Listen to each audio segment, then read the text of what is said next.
Hi everybody, this is Bhansing Yadav and you are watching the Bhansing IQ. In this video, we are going to learn about the Earth Interior. इस video में हम बात करेंगे अर्थ interior के बारे में। क्या होता है अर्थ इंटीरियर, इसके बारे में हम बारी बारी से डिस्कस करेंगे, विस्तार से चर्चा करेंगे। लेकिन अपने वीडियो को स्टार्ट करने से पहले मैं आपसे एक क्वेश्चन पूछना चाहता हूँ। वो क्वेश्चन क्या है? मेरा आंसर क्वेश्चन ये है कि आप बताइए कि गर्मियों में नल का पानी ठंडा जबकि ठंडियों में नल का पानी गर्म क्यों निकलता है। मेरा क्वेश्चन आपसे ये है। यदि आप इस क्वेश्चन का जवाब दे पा रहे हो तो कमेंट बॉक्स में ज़रूर बताइएगा। तो चलिए हम टॉपिक को डिस्कस करते हैं अर्थ इंटीरियर के बारे में। अर्थ इंटीरियर को समझने से पहले मैं आपको बता दूं कि पृथ्वी ही एक ऐसा प्लैनेट है जो सौरमंडल में जिस पर जीवन है, लाइफ एग्जिस्ट करती है। केवल ऐसा प्लैनेट है जिस पर लाइफ एग्जिस्ट करती है। बाकी 8 प्लैनेट में से सोलर सिस्टम के किसी भी प्लैनेट पर लाइफ एग्जिस्ट नहीं करती। क्यों नहीं करती? लाइफ एग्जिस्ट इसलिए नहीं करती क्योंकि अदर प्लैनेट के पास गैसेस वगैरह नहीं हैं, जबकि पृथ्वी पर उसका स्वयं का एटमॉस्फेयर है, एस्थेनोस्फीयर है, लिथोस्फीयर है। ठीक है, तो इन सब चीज़ों की जो ज़रूरत है वो पृथ्वी के पास है, इसलिए यहाँ पर लाइफ एग्जिस्ट करती है और वहाँ पर नहीं है, इसलिए अदर प्लैनेट पर लाइफ एग्जिस्ट नहीं करती। तो चलिए अब डिस्कस करते हैं अर्थ इंटीरियर के बारे में। ठीक है, अर्थ इंटीरियर को डिस्कस करने से पहले आपको थोड़ी इसको समझना होगा कि हम क्यों करते हैं और कैसे करते हैं। ठीक है, तो जो अर्थ इंटीरियर है, अर्थ interior of the earth can be observe. हम इंटीरियर ऑफ द अर्थ, इन जो अर्थ का इंटरनल स्ट्रक्चर है, इंटीरियर है, उसे हम किसके थ्रू, एक तो डायरेक्ट एविडेंस के थ्रू ज्ञात कर सकते हैं और एक इनडायरेक्ट एविडेंस। एक तो डायरेक्ट एविडेंस और एक इनडायरेक्ट एविडेंस के थ्रू। अब डायरेक्ट एविडेंस क्या होती है? जैसे रॉक हो गई, रॉक जैसे बेसाल्टिक रॉक, इग्नियस रॉक होती है, जो कोई ग्रेनाइट रॉक हो गई। ये सब जो रॉक होती हैं, इन सब से हम पता लगा सकते हैं कि अर्थ पर कहाँ से मैग्मा से कूल्ड रॉक हैं, तो कहाँ से मैग्मा आ रहा, किस प्रकार से आ रहा। यहाँ पर मतलब अंदर जो एस्टोनोस्फीयर होगा वहाँ पर लिक्विड फॉर्म में कुछ होगा, प्लाज्मा फॉर्म में होगा। तो इस तरीके से हम जान सकते हैं कि अर्थ का जो है ये वाली लेयर बीच में एग्जिस्ट करती है या कहाँ पर करती। तो रॉक से हमें ये सब जानकारी पता चलती है। अब माइनिंग से कर सकते हैं, माइनिंग करके डीप ओशियन में ड्रिलिंग करके हम पता कर सकते हैं इसकी लेयर कहाँ है, किस प्रकार की लेयर है। और वोल्केनिक इरप्शन से पता चलता है कि इस पर 2-3 प्रकार की तो लेयर होंगी ही। अब इनडायरेक्ट एविडेंस क्या होते हैं? इनडायरेक्ट एविडेंस जैसे कि सीस्मिक वेव या अर्थक्वेक के माध्यम से हम पता करते हैं। अर्थक्वेक से पता चलता है कि जब उस अर्थक्वेक में हम 3 प्रकार की वेव निकलती, एस वेव, पी वेव्स एवं एल वेव। तो इन वेवों से पता क्या चलता है? अब इन वेवों की जो मोशन होती है, गति होती है, इन तीनों की गति अलग अलग होती है। अब अलग अलग गति होने के कारण जो वेव क्या होती है, कुछ वेव ऐसी होती हैं जो कि लिक्विड से भी पार कर सकती हैं, जबकि कुछ वेव ऐसी होती है जो कि लिक्विड को पार नहीं कर सकती हैं। तो इस प्रकार से हमें पता चलता है कि जो वेव निकलती हैं वो किसी कहीं पर जाकर के पार कर जाती है, कहीं पर नहीं करता है। तो हमें इससे पता चलता है कि पृथ्वी के अंदर कुछ ना कुछ ऐसा प्लाज्मा स्टेट में कुछ है जिससे वेव पार नहीं कर पा रही है। तो इससे ये कौन सा एविडेंस हो गया हमारे लिए? एक इनडायरेक्ट एविडेंस हो गया। अब मेटेरोइड इन्वेस्टिगेशन, मेटेरोइड जो कि गिरते हैं ऊपर से, पत्थर के कण होते हैं, उनके इन्वेस्टिगेशन से पता चलता है। ग्रेविटेशन फोर्स, ग्रेविटेशन जो बहुत ही महत्वपूर्ण है, ग्रेविटेशन फोर्स एवं मैग्नेटिक फील्ड। क्या होता है कि जो पृथ्वी है, हमारी पृथ्वी, आज हम पृथ्वी पर नहीं होते। क्यों नहीं होते? यहाँ तक कि पूरी पृथ्वी नहीं होती। पृथ्वी क्यों नहीं होती? मान लो ये मैंने बनाया सन का डायग्राम, ये है सन, ठीक है, और यहाँ रोटेट कर रही है, क्या अर्थ कर रही, अर्थ क्या कर रही है? रोटेट भी कर रही है, अपने आप में घूर्णन भी कर रही है, और दूसरी ओर सूर्य का परिक्रमण भी कर रही है। तो यदि अर्थ के पास उसका खुद का मैग्नेटिक क्षेत्र नहीं होता, चुंबकीय क्षेत्र नहीं होता, तो ये जो अर्थ है ना, एक दूसरे से रिपल फोर्स लगा रहे दोनों, इसलिए अर्थ सूर्य के पास नहीं आ रही। यदि अर्थ के पास मैग्नेटिक फील्ड नहीं होता तो अर्थ को सूर्य आज तक निगल गया होता। तो मैग्नेटिक फील्ड एक तो बहुत ही बड़ा टॉपिक हो जाता है अर्थ के लिए, उसका तो अलग से हम वीडियो में बात करेंगे कि अर्थ का मैग्नेटिक फील्ड क्या है, नॉर्थ पोल साउथ पोल में मैग्नेटिक फील्ड पाया जाता है, किस वजह से अर्थ हमारी टंगी हुई है और क्यों सूर्य के पास नहीं आ पा रही है, इसके कारण है वो अपन बात करेंगे बाद में। क्योंकि नॉर्थ पोल साउथ पोल होता है तो पृथ्वी का यहाँ पर है नॉर्थ पोल होता है और सूर्य का साउथ पोल टाइप का होता है, तो एक दूसरे को रिपेल करते हैं, अट्रैक्ट नहीं करते, एक दूसरे को रिपेल करते हैं, तो एक दूसरे से दूर भागना चाहते हैं, इसी की वजह से ऐसा होता है। अब चलिए अब हम पृथ्वी के कुछ स्ट्रक्चर के बारे में बात कर लेते हैं। तो चलिए बात करते हैं अपने टॉपिक के बारे में। सबसे पहले मैं आपको क्या बता देना चाहता हूं, सबसे पहले बता देना चाहता हूं कि इंटीरियर स्ट्रक्चर ऑफ द अर्थ सबसे पहले दिया गया था एडवर्ड सुबेस द्वारा। किसके द्वारा दिया गया था? एडवर्ड सुबेस द्वारा दिया गया था। उनके द्वारा क्या कहा गया था? उनके द्वारा कहा गया था कि अर्थ जो है ना, अर्थ जो है तीन भाग में, तो उसके तीन पार्ट हैं। वो तीन पार्ट कौन कौन से हैं? इन्होंने कहा था कि एक उसका पार्ट स्याल हो जाता है, एक उसका पार्ट स्याल हो जाता है, स्याल, और एक हो जाती है सीमा और एक हो जाती है नीफे। उन्होंने ये बताया था कि स्याल का जो घनत्व होता है, डेंसिटी होती है, वो 2.5 है, सीमा का घनत्व जो है वो 4 है और नीफे का घनत्व तो उन्होंने बताया था कि इसका 11 है। कितना? 11 है घनत्व। अब ये घनत्व कैसे निकालते, क्या होता है पृथ्वी का घनत्व? तो समझिए इसे, क्या होता है पृथ्वी का घनत्व। मान लो मेरे पास एक डिब्बा है जिसकी चौड़ाई ऊंचाई क्या है? बराबर है, एक मतलब बराबर है 1 सेंटीमीटर है, ठीक है, 1 सेंटीमीटर और 1 सेंटीमीटर इसकी है, एक डिब्बा है, ठीक है। अब देखो जैसे इसकी मैं डेंसिटी निकालूं, ठीक है। अब मैंने इस डब्बे में क्रिस्ट की जो मिट्टी है या सॉइल है या पत्थर है, कुछ भी इसका जो मटेरियल है, मैंने इस डब्बे में क्या कर दिया? बंद कर दिया, भर दिया। अब इस डब्बे में भर दिया मतलब तो इसका जो वजन होगा, मतलब 3 इतने सेंटीमीटर क्यूब के ढक्कन में मैंने भरा है, तो इसका वजन निकल के आएगा कितने ग्राम? 2.5 ग्राम। वहीं मैंने यदि इसकी बात करता हूं तो यदि मैंने एक क्यूब में भर दिया है तो इसका 4 ग्राम वजन निकल के आएगा। किसका मटेरियल? मेंटल का या सीमा का मटेरियल। वो मेंटल तो बाद में आया है टर्म, पहले तो एडवर्ड सुबेस ने ही इसे दिया था। अब नीफे की बात करते, नीफे में यदि कर दूं मैं तो 11 ग्राम इसका वजन निकल करके आता है, ठीक है। तो यदि आपको पृथ्वी की डेंसिटी निकालना है या पृथ्वी का घनत्व निकालना है तो आप कैसे निकालेंगे? पृथ्वी का घनत्व निकालने के लिए आप क्या करोगे? पृथ्वी का घनत्व निकालने के लिए आप क्या करोगे? 2.5 किसका घनत्व है? क्रिस्ट का है, मतलब स्याल का है। वहीं 4 ग्राम किसका है? सीमा का है। और 11 किसका है? 11 हो जाता है नीफे का। तो इसे डिवाइड करेंगे कितने से? 3 से करेंगे, ठीक है, 3 से करेंगे तो यहाँ पर आपका हो जाएगा 17.5, ठीक है, 17.5 आ गया। और यहाँ पर डिवाइड करोगे 3 से, भाग करोगे 3 से, तो यहाँ पर की निकल के आ जाएगा कितना? लगभग 5.5 ग्राम पर सेंटीमीटर क्यूब, ग्राम पर सेंटीमीटर क्यूब। तो अर्थ की जो डेंसिटी है वो कितनी निकल के आती है? 5.5 ग्राम पर सेंटीमीटर क्यूब। इस प्रकार से इसकी डेंसिटी निकाल लेते हैं। और डेंसिटी निकालते हैं तो इसका मतलब ये है कि अर्थ की कितनी होती? 5.5 ग्राम सेंटीमीटर क्यूब होती। तो हमें पता चलता है कि जो एडवर्ड सुबेस ने स्ट्रक्चर दिया था अर्थ का, वो एक प्रकार से सही स्ट्रक्चर हो जाता है। क्या हो जाता है? सही स्ट्रक्चर है, इसका सही स्ट्रक्चर था। अब लेकिन क्या हुआ? मॉडर्न जो तकनीक आई, उस मॉडर्न तकनीक में क्या हुआ? मॉडर्न तकनीक में क्या हुआ कि जो मॉडर्न तकनीक है उसमें इसके स्ट्रक्चर को नकार दिया और क्या कहा कि यहां पर जो अर्थ है वो उसकी 3 लेयर हैं।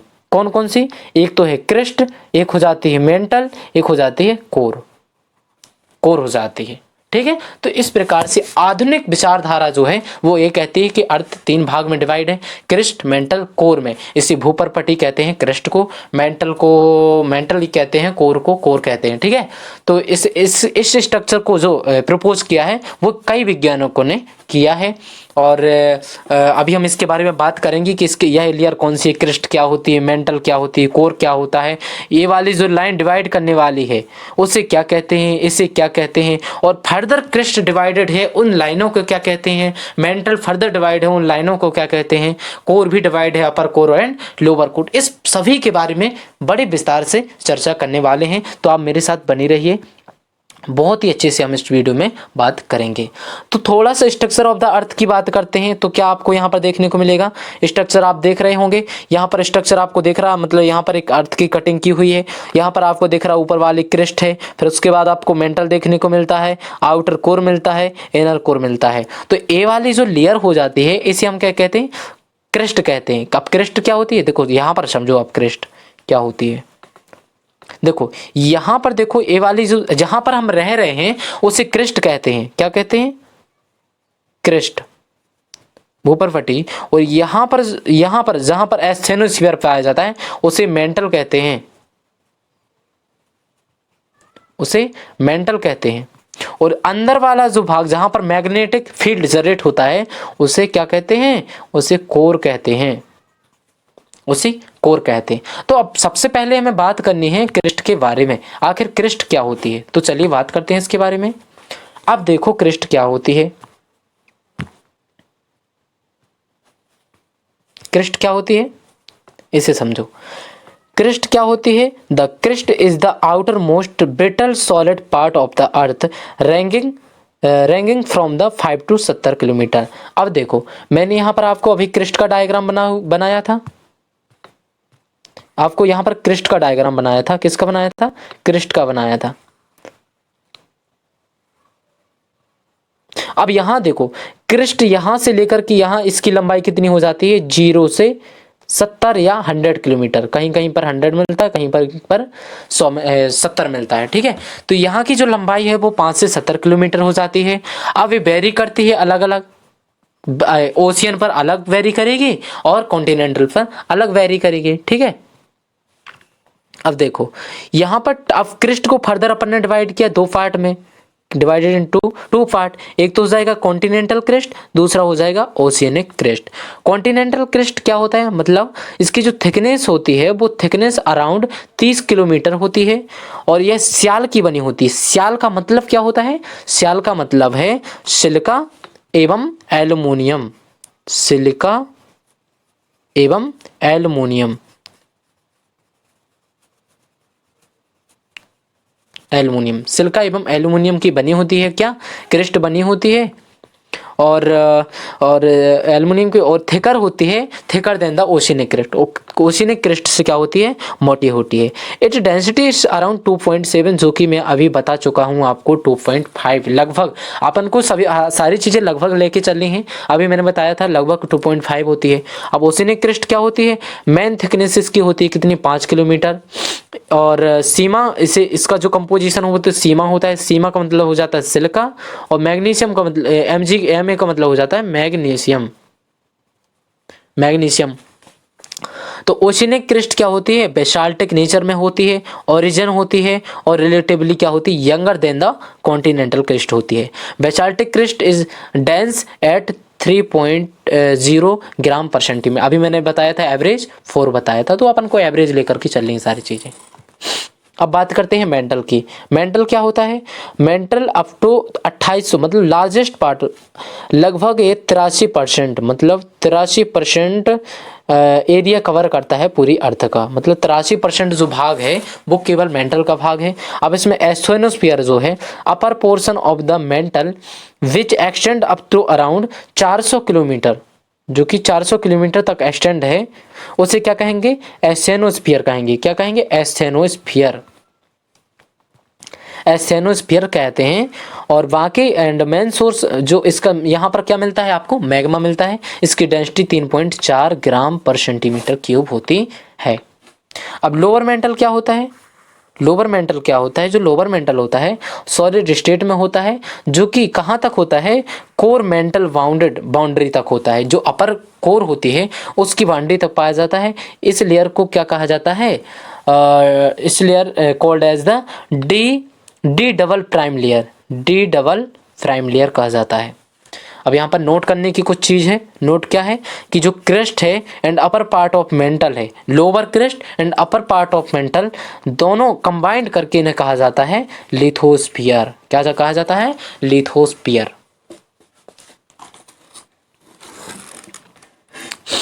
सॉरी, यहाँ पर मैंने बोला लोअर क्रेस्ट, लोअर क्रेस्ट नहीं, पूरी की पूरी क्रेस्ट, और अपर मेंटल के भाग को अपन लिथोस्फीयर कहते हैं। अब बात करते हैं कोर के बारे में। कोर क्या होती है? कोर, कोर जो होता है आप यहाँ पर समझिए, यहाँ वाला जो आपको पार्ट दिख रहा है ये कोर होता है। ये वाला जो येलो कलर में आपको पार्ट दिख रहा है वो मेंटल होता है, और यहाँ वाला ये जो पार्ट दिख रहा है आपको वो वाला क्रेस्ट कहलाता है। ठीक है, एक बार और समझ लीजिएगा मैंने कहा क्या। आपको ये जो वाइट पोर्शन दिख रहा वो वाला कोर अपर लोअर कोर है, और आपको जो येलो कलर में दिख रहा वो आपको दिख रहा है क्या, अपर कोर। और जबकि आपको जो रेड कलर में दिख रहा उसे मेंटल कहते हैं, और यहाँ पर आपको दिख रहा है क्रेस्ट। तो एक कोर जो है दो भाग में डिवाइड होता है, एक तो लिक्विड आउटर कोर होती है और एक सॉलिड इनर कोर होती है। अब जो लिक्विड होती है वो आउटर कोर क्या होती है, लिक्विड कोर होती है, और इनर कोर जो होती है मतलब लोअर कोर होती है जो मेड अप ऑफ नीफे की बनी होती है। नीफे का मतलब हो जाता है निकेल एवं आयरन, निकेल आयरन का कंपोजिशन पाया जाता है, एंड फेरस नेचर होता है। Inner core rotates slightly faster than the rest of the planet.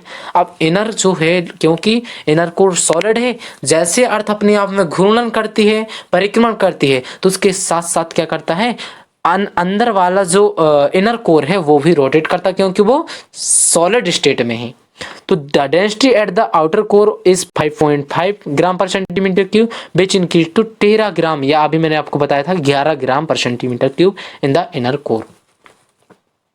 अब एक डायनेमो थ्योरी है इसी से संबंधित, मैग्नेटिक फील्ड से जनरेट से संबंधित। डायनेमो थ्योरी क्या कहती है? डायनेमो थ्योरी कहती है कि convection in the outer core combined with the Coriolis effect give rise to earth magnetic field. यहाँ पर जो अर्थ के कोर में कन्वेक्शन हो रहा है आउटर कोर में, और कंबाइंड है कोरियोलिसिस इफेक्ट से, उसी के कारण क्या होता है, यहाँ पर अर्थ जो मैग्नेट चुंबकीय क्षेत्र क्या होता है, जनरेट होता है। ठीक है, ये चुंबकीय क्षेत्र वाला टॉपिक बहुत ही इंपॉर्टेंट है, इसे हम बाद में डिस्कस करेंगे, अभी इसको समझिए आप। अब इसकी बाउंड्री को समझ लेते हैं। किसकी बाउंड्री को? अब बाउंड्री को समझ ले रहे हैं, इसकी बाउंड्री कितनी प्रकार की है। Systematic section through the earth. अब है तो इसमें Continental crest, oceanic crest, upper mantle, lower mental, outer core, inner core. इसे खुद के सेल्फ डायग्राम से समझिए क्या कहता है, इसे समझिए क्या कहता हूं। देखो यहां पर मैं बना रहा हूं स्ट्रक्चर, यहां पर बना रहा हूं मैं स्ट्रक्चर। यहां देखो ए बना दी मैंने, क्या क्रेस्ट बना दी, ए बना दी मैंने मेंटल, और ये बना दी क्या, ये वाला हो जाएगा कोर। अब क्रेस्ट जो है डिवाइडेड है दो पार्ट में, एक तो है कॉन्टिनेंटल अपर क्रेस्ट और एक है लोअर क्रेस्ट। और यहाँ पर मेंटल, मेंटल में अपर मेंटल, और यहाँ पर हो जाएगा लोअर मेंटल। अब कोर में भी ऐसा ही है, अपर जो लिक्विड कोर, और यहां पर हो जाएगा सॉलिड कोर।